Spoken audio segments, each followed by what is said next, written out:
Les présidents russes et turcs Vladimir Poutine et Recep Tayyip Erdogan se disent satisfaits de la dynamique des relations bilatérales en matière commerciale et économique.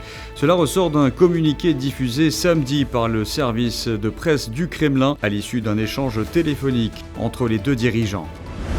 Dans son discours adressé aux médias samedi, le président russe Vladimir Poutine a déclaré que la Russie, à la demande de la partie biélorusse, déploierait ses armes nucléaires tactiques en Biélorussie, ajoutant aussi que les livraisons occidentales de munitions à l'Ukraine n'étaient qu'une tentative d'éterniser le conflit. Cependant, elles présentent une menace pour la Russie.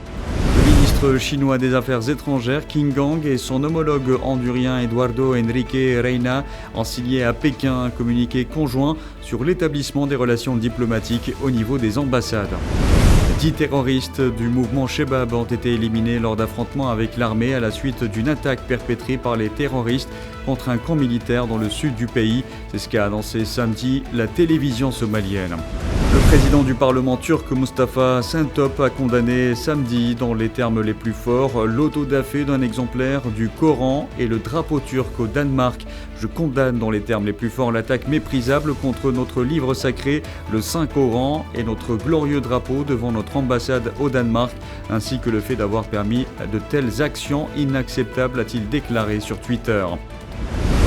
Un porte-parole iranien a déclaré samedi que l'Iran apporterait une réponse immédiate et équivalente à toute attaque contre des bases établies pour lutter contre le terrorisme sur le territoire syrien et à la demande du gouvernement du pays.